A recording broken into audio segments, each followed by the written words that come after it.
Hello, everyone. Good afternoon, and welcome to this art-based meditation session from the Freer and Sackler, Smithsonian's National Museum of Asian Art. My name is Grace Murray, and I'm really happy to have you here today.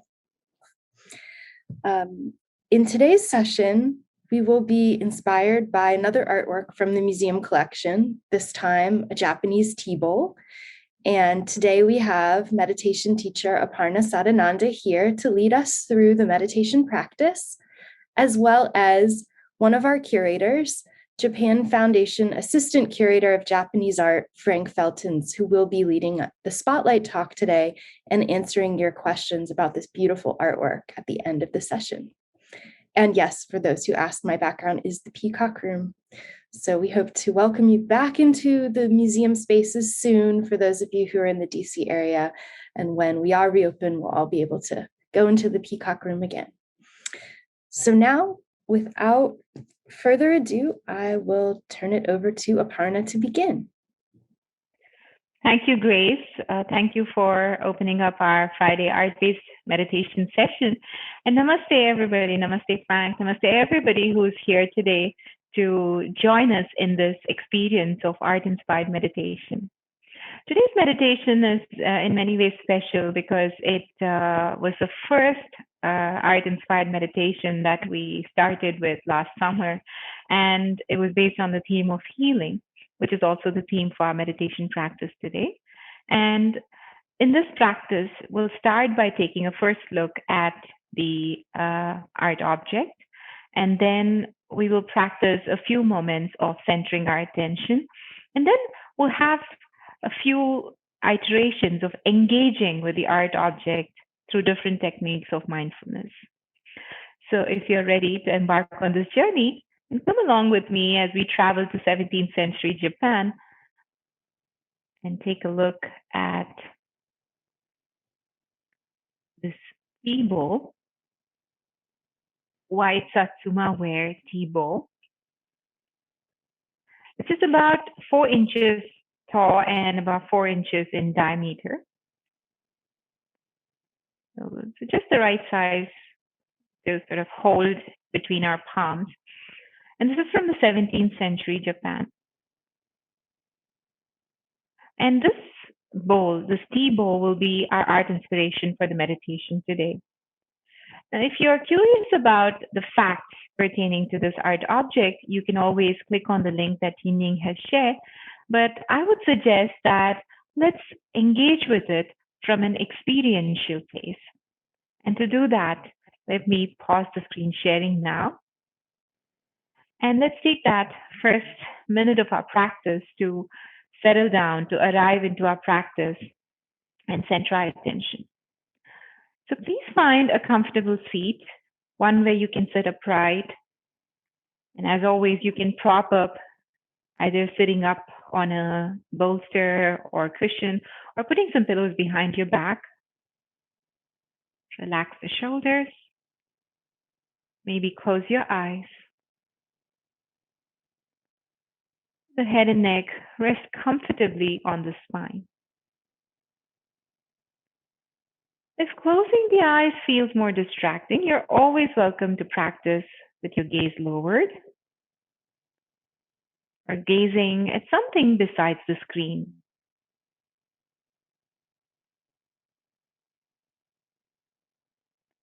And just take a few moments to notice how the body is supported. Where is the body touching the chair, the floor? And notice the sensations of contact at these points.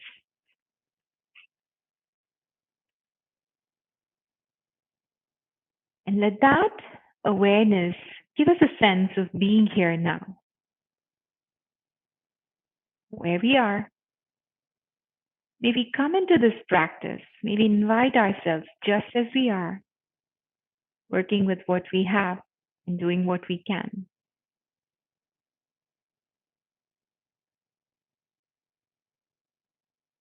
So bringing attention to the points of contact. Let's slowly evolve this awareness so we can feel a sense of our presence in space. Like if you couldn't see your body or move it, how do you know the body is there? So tune to that proprioceptive awareness.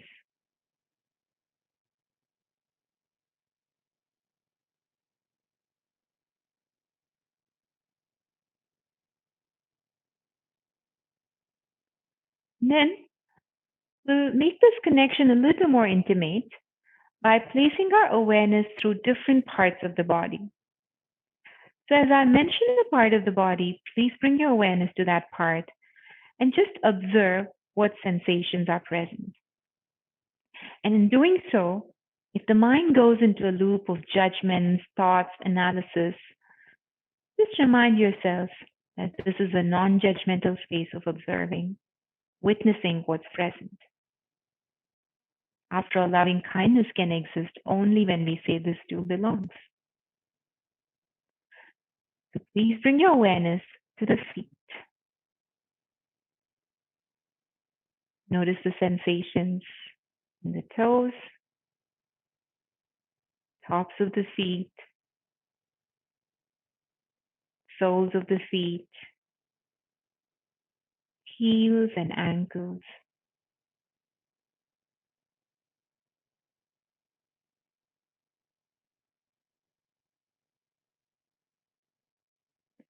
And feel free to zoom into these sensations, even on the bones or internal tissues of the feet.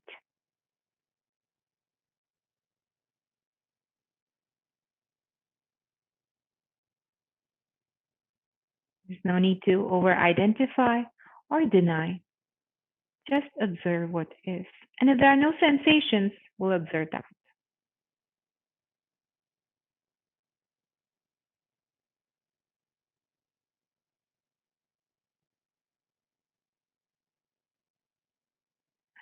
And when this way of inhabiting the feet with your attention feels complete, let's gently move our attention now to the shins and the calves.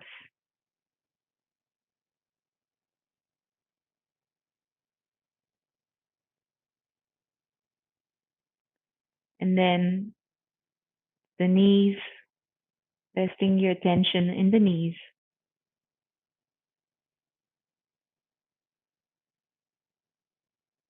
The thighs,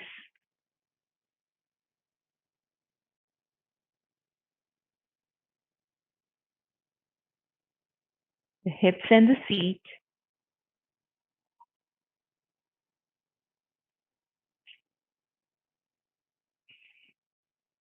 the lower back,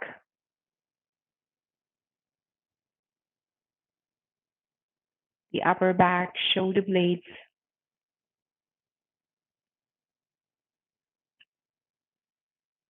shoulders,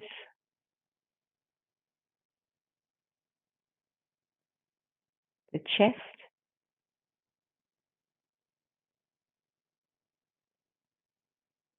the waist,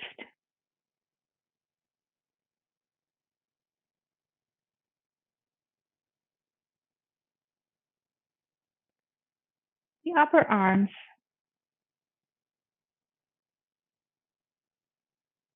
elbows and forearms,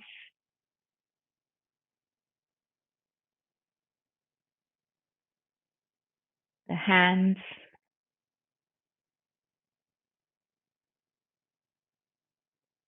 the neck,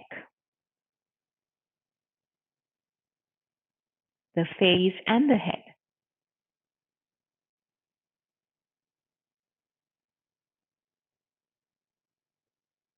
And slowly, let's try to integrate awareness of all of the sensations in the entire body all at once.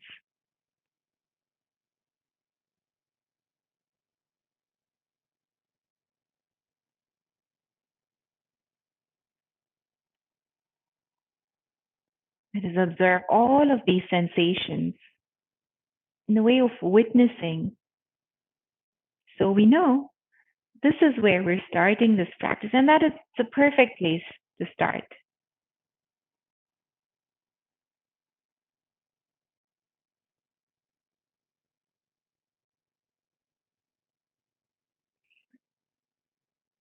And now become aware of your presence of the body's presence with all of these sensations in the space that you're in.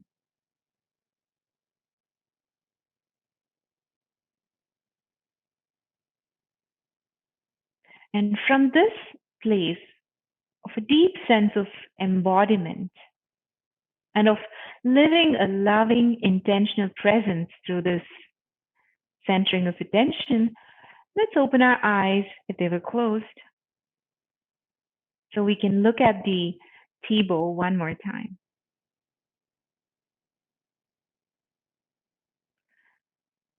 Notice the shape of the tea bowl.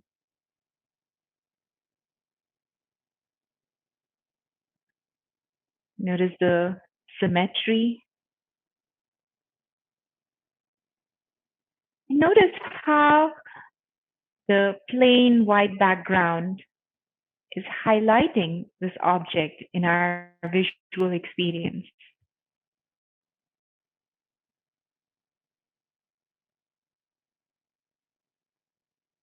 Notice the slightly lighter and brighter edges. All of this providing us the contrast so this object rises to the fore in our attention. And now in silence, we'll just zoom into this image, observing all the tiny crackles and details.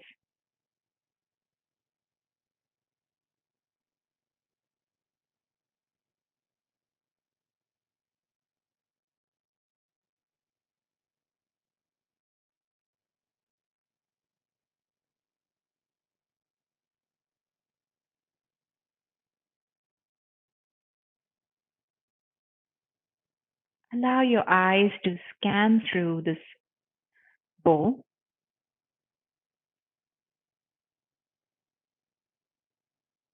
And if questions arise, you're always welcome to keep them, make a mental note. We can come back to those later. And for now, just seeing for the sake of seeing. And then maybe closing our eyes and trying to picture this tea bowl in our mind's eye. What do you see in your mind's eye? What stands out for you?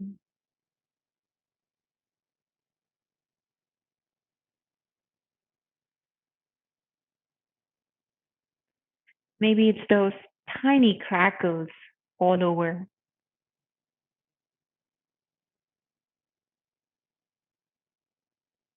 Maybe it's those marks running horizontally. Maybe it's the mosaic like pattern that these cracks invoke.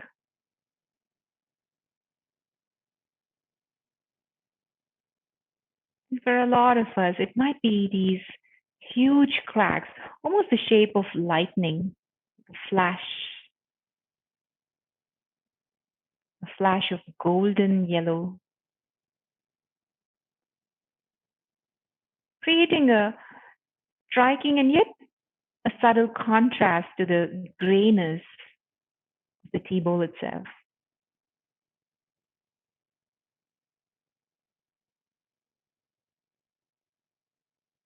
Let's take a few more moments appreciating and admiring the beauty of this technique of kintsugi or golden joinery.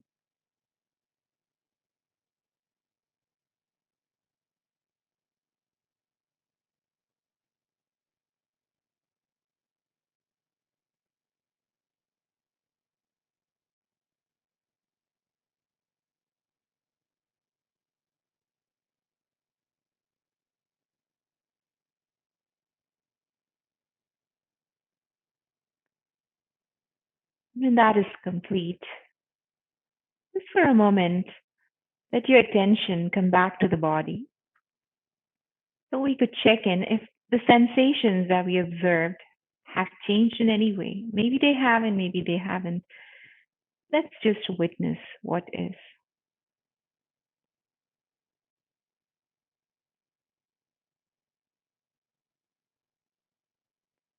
And now, with whatever is the inner experience, with that awareness of what it is, let's engage with this table a little differently.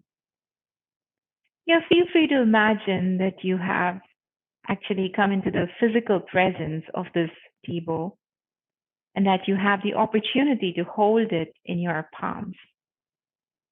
It's 4-inch tall, 4-inch wide table filled with warm tea that you're holding it in your palms.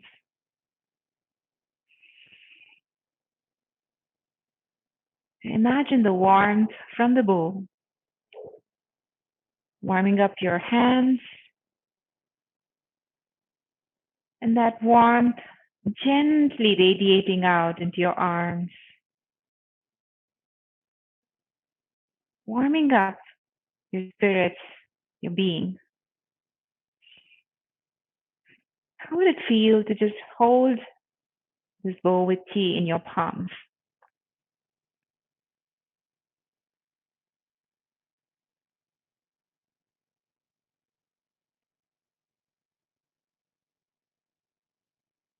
Now imagine you're bringing it closer to your mouth, just holding it close to the lips without taking a sip just yet. You might imagine the experience of the steam rising from the cup, warming up the face, maybe a few beads of perspiration here and there. And then as you place the teacup to the lips, taking in that first sip, what sensations might that invoke inside the mouth?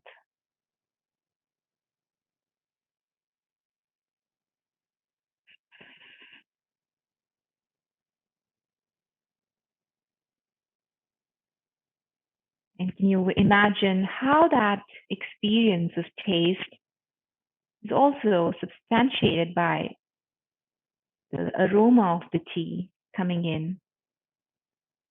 You take each slow, mindful breath.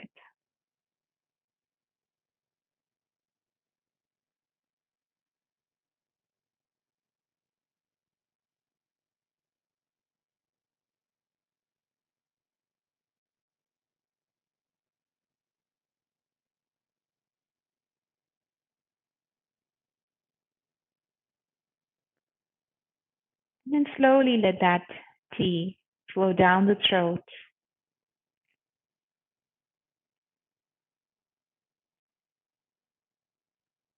being with the experience for a few more moments. So we complete that one round of sipping the tea mindfully.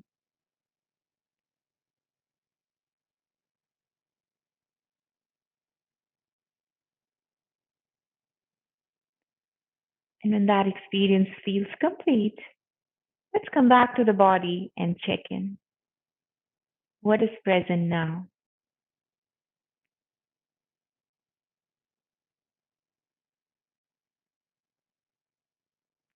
And if you noticed sensations shifting from time to time,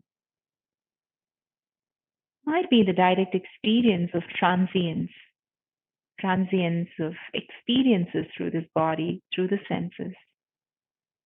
Just like the cracks on the table, recording, capturing the mark of time on this table.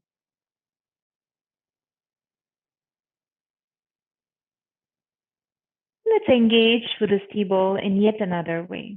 Imagine this table to be the mind or the body.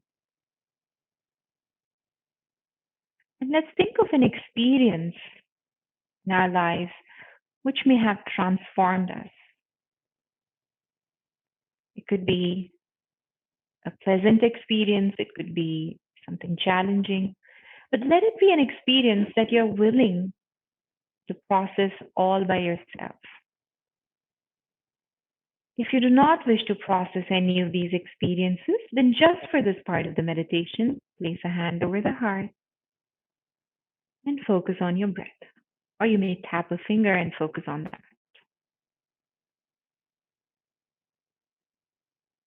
Same goes for any moment where we feel overwhelmed by visualizing that transformative experience.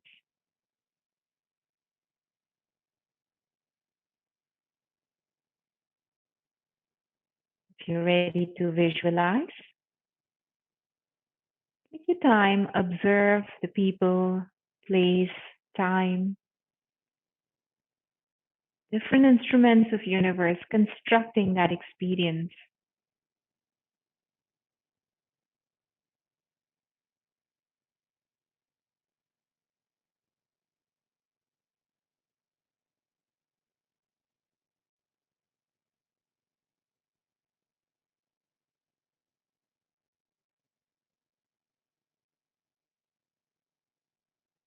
And when you have deeply connected to that experience through this visualization, check in with the body if you see any impressions of that.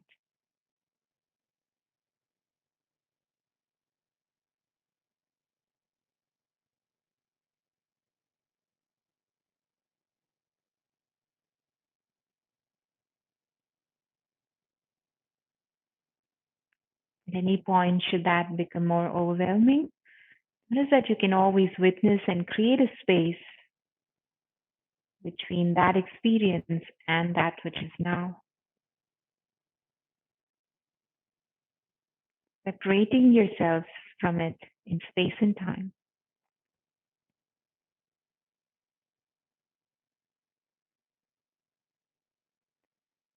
But then we might also notice that if the body is able to hold this, if the mind is able to contain this experience and still be right here, right now, it's a mark of resilience.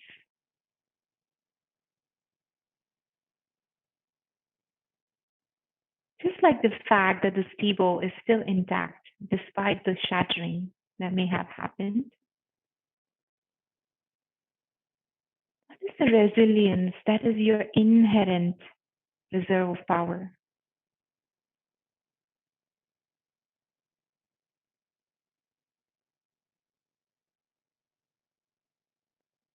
It is that you're here now in that innate reserve of power. And let's honor this with a few deep breaths, inhaling through nose, exhaling through the mouth.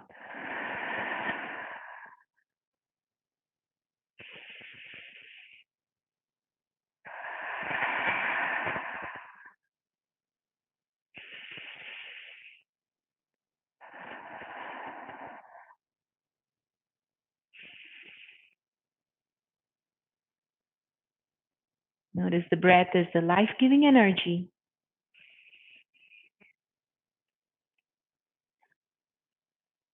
Like the breath bringing all the goodness of the universe into this body right here, right now.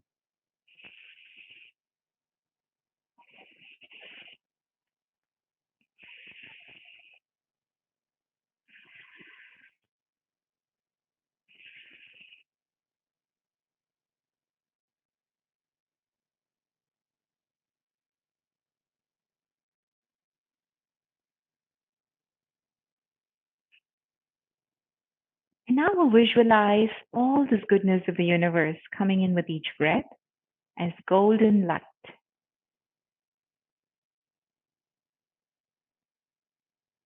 As you inhale, let this light, this golden light, flow through each and every cell. Into the head, into the neck, into the shoulders and the arms. Into the torso, into the feet and hips, into the legs.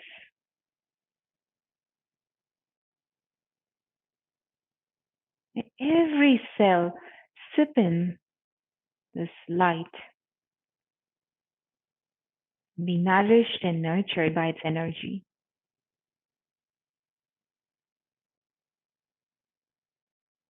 And wherever the body needs healing, wherever we observe cracks in the mind body, let this golden light flow, restoring it, healing it,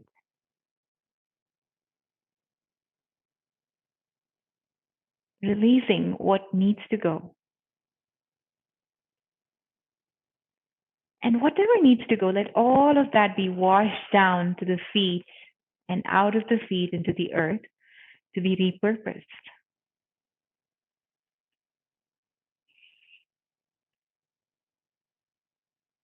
As meditate on this innate kintsugi as we visualize golden light healing the body.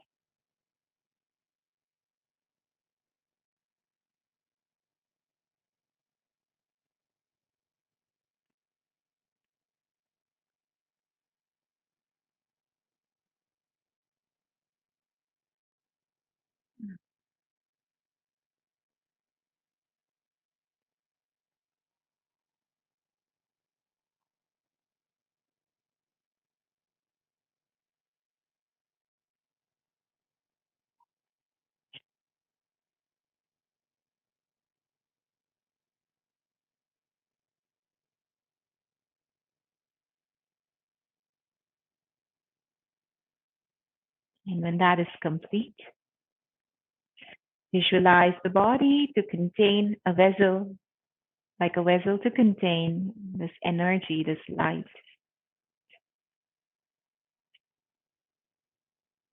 And then opening the eyes to see how this tea bowl and the tea could be metaphors for the body and the light of life inside. How the golden joinery could be a metaphor for resilience. It comes through acceptance of what is, knowing that we're stronger than that.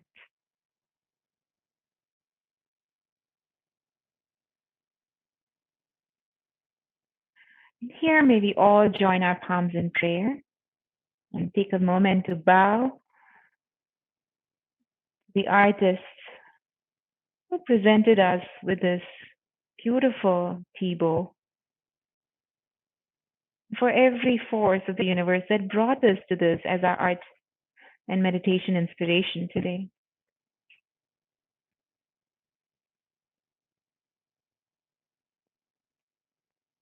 May we acknowledge the light within with a namaste to the self. May we offer a namaste to all those teachers of yoga and meditation who since ancient times have kept this wisdom alive through their teachings, so we could learn and partake in it today. And finally, may we honor each other by offering each other a namaste, bowing to the togetherness that has brought us right here, right now.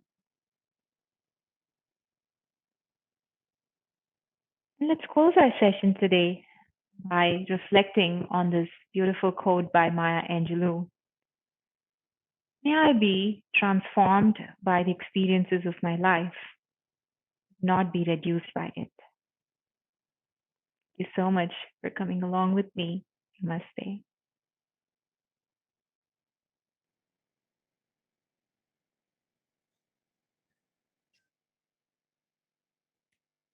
Thank you, Aparna, for leading us through that experience. I'd like to invite you to share any ideas, thoughts, observations, or questions that were arising for you during the meditation in the chat, if you would like to share.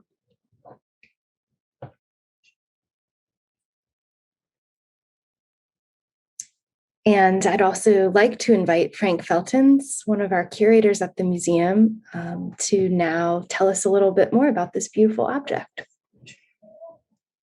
Sure. Thank you, Grace, and thank you, Aparna, for this beautiful session again.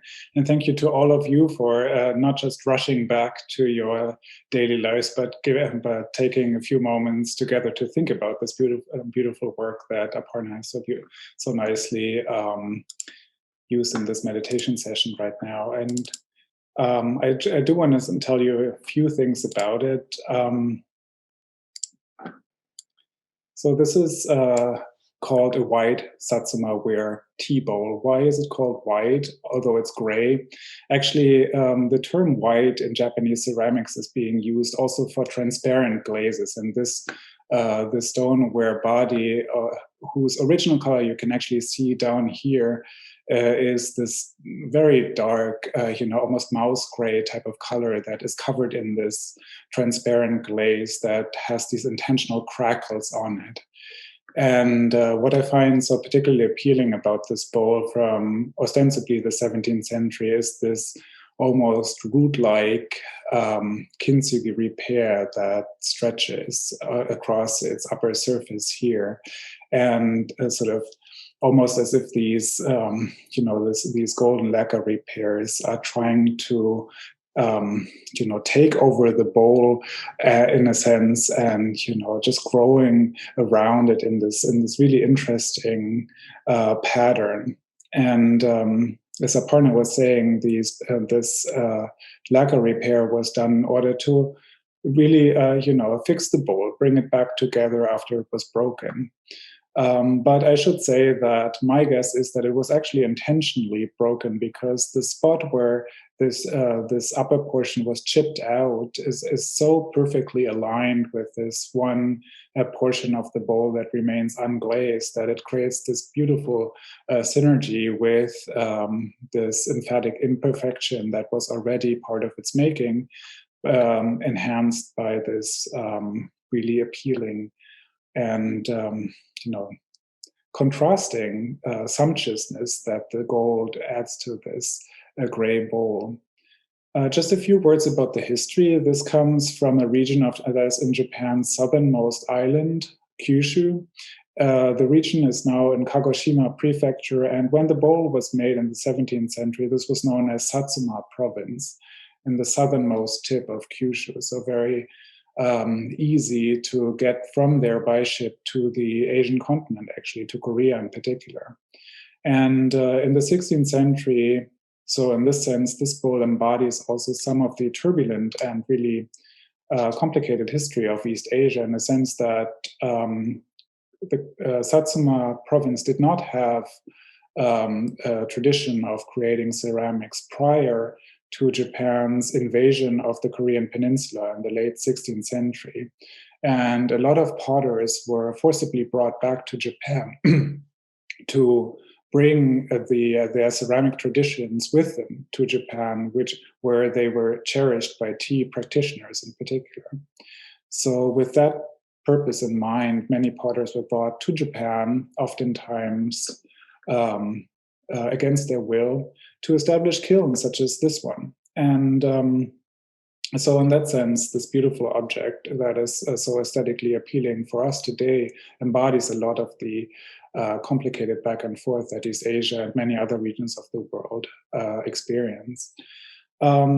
This type of bowl would have been used in the tea ceremony, and because it is so heavy and angular and deep, it would have been mostly used in the winter, at times when the tea would need to be kept warm to actually for you to preserve the heat of the tea and fill your body with it in the cold days of winter.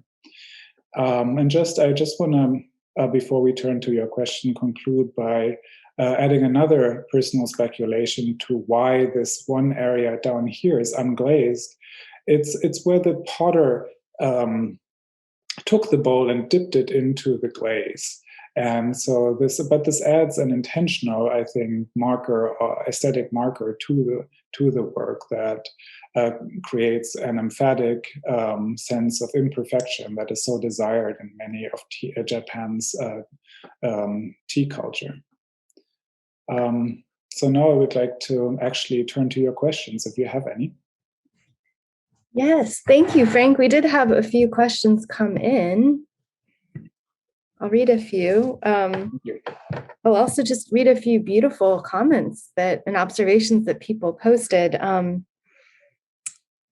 Lauren says, when I first saw the tea bowl, it reminded me of a city map, like with the gold as water and the tiny sections like plots of land. And Patricia and Kathleen were both observing that the gold almost looked like tree branches and a moon that we're seeing here. So it was, the object was calling up all sorts of associations for people. Kimio asks, was this bowl thrown or hand built? And how were the horizontal brown lines made that we see?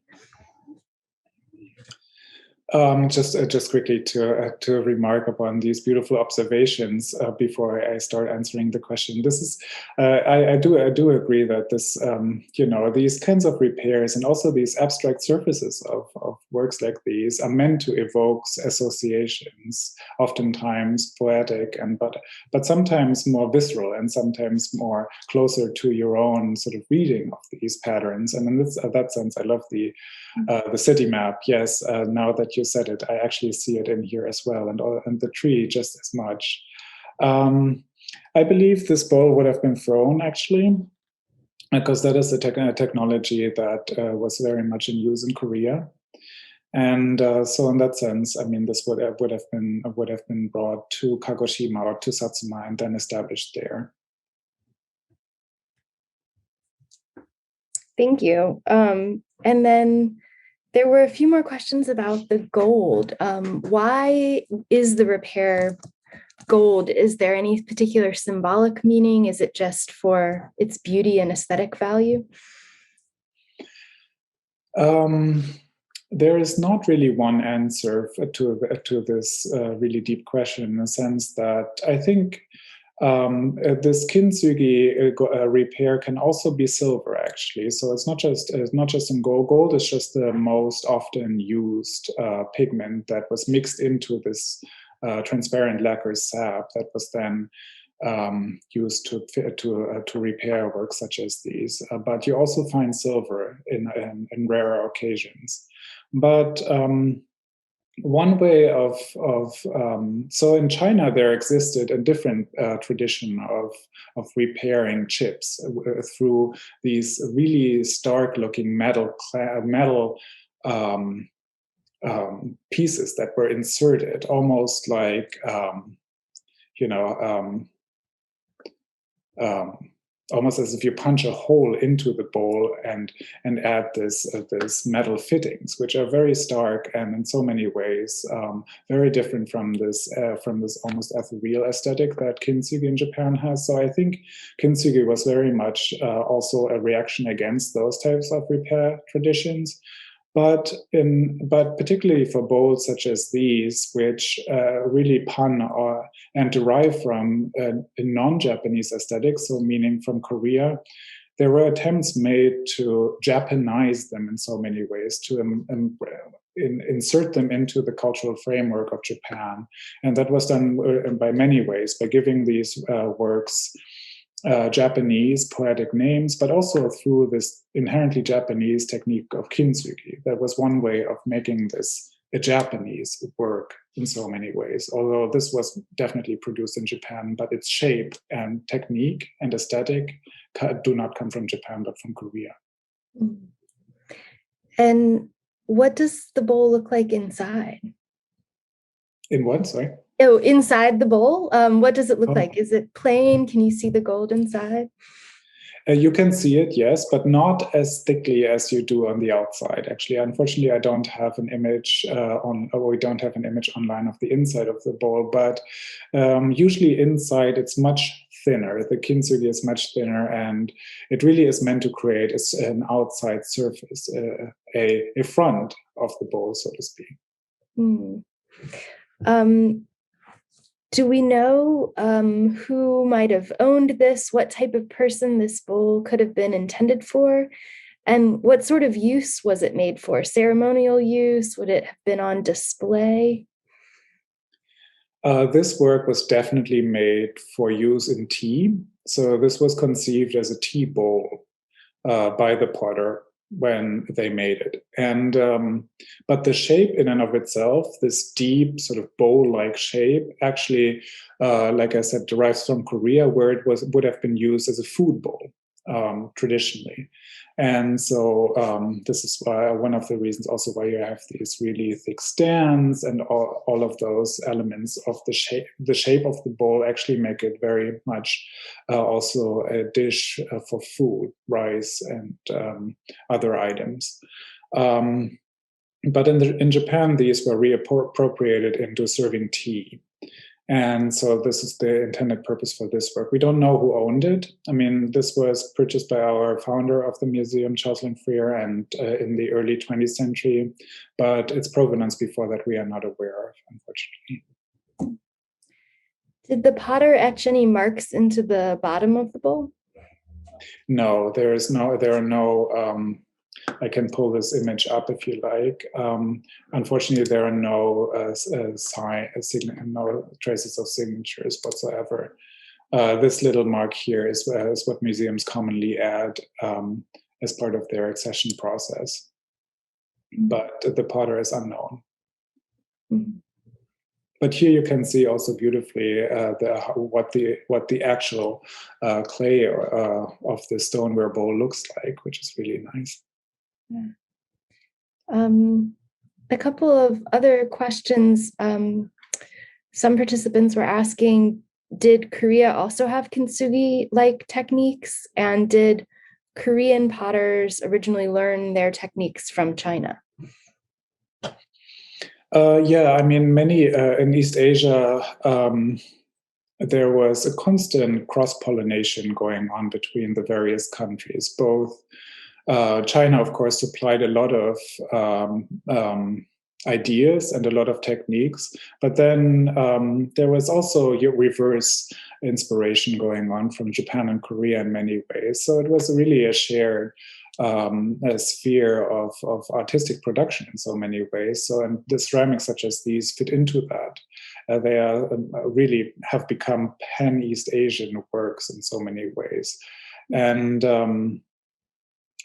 Korea does not have a technique of kintsugi on its own. This is really very much Japanese. And as a matter of fact, just to add this from my own experience, I know that during Japan's colonial period, where Japan occupied Korea in the early 20th century, a number of works that were acquired there by Japanese collectors associated with the colonial rule, kintsugi was added in order to really bring them into the Japanese fold in so many ways. And quite a number of those works survive in Korean museum collections, and there are efforts actually being made to remove that kintsugi as part of its. Basically, it's not read as an aesthetic embellishment, but rather as a stain of foreign occupying power to be removed. So, just to add this other layer to this, to what we conceive as an aesthetic addition, but you know, I mean, art is political in so many ways too, and I think both works like these embody that complicated shared history very nicely, very interestingly. Thank you for sharing some of that complexity with us, Frank. It was really interesting. Could you go back to the image of the whole bowl just for 1 second? I'll just read. Amy had another observation that she's imagining it's like a vine coming and enveloping the bowl. I thought that was also a really beautiful image. And Chioma made a comment that we are like the bowl. We've all been broken in some way, but we're made more beautiful by our scars. So thank you for sharing that, Chioma. And thank you all for joining us today, and Frank, for your time. We appreciate you answering so many questions. I will invite Aparna back to say a few closing words, and I'd just like to let everyone know we will have meditation continuing Monday, Wednesday, and Friday throughout May, June, July, and August. The Friday sessions going forward will be a little bit different. We won't have the spotlight talks on a regular basis. We will still be inspired by artworks from the collection, but we're going to encourage incorporating sound and movement and some other practices into the meditation. And hopefully these will be things that you can take your device, your phone or tablet or computer outside and actually be able to listen to the meditation and enjoy some of the spring and summer weather. So we're going to try out some new things, and we invite you to join us on that journey. Aparna, would you like to say any closing words? Sure, Grace. Like Grace said, next week onwards, we'll be exploring the different tools to engage with art inspirations. And for many of these, so I just noticed a comment about, people loving art spotlights. So don't lose hope. We have a lot of talks on YouTube, which will be like our spotlight talks. So it's just that we want to shift to a pattern where we now engage other senses a little more through these mindfulness techniques, and then engage with art through that. So it's going to be quite fun. It's going to be new, innovative, and hopefully you will enjoy that just the way you've come along with us with all of these art-inspired meditations. So we're kind of going a little easy on close looking, but we're going to be engaging other senses and other faculties and coming up with more and more creative ways of engaging with art mindfully. So thank you so much. And thank you so much, Frank, for sharing your wonderful knowledge with all of us. It's always a pleasure to listen to your spotlight talks. And I wish you all a very peaceful, relaxed, and mindful weekend, and hope that you can come back and join us on Monday when we go to another meditation practice. Thank you so much for being here now and together. Namaste. Have a wonderful weekend, everyone.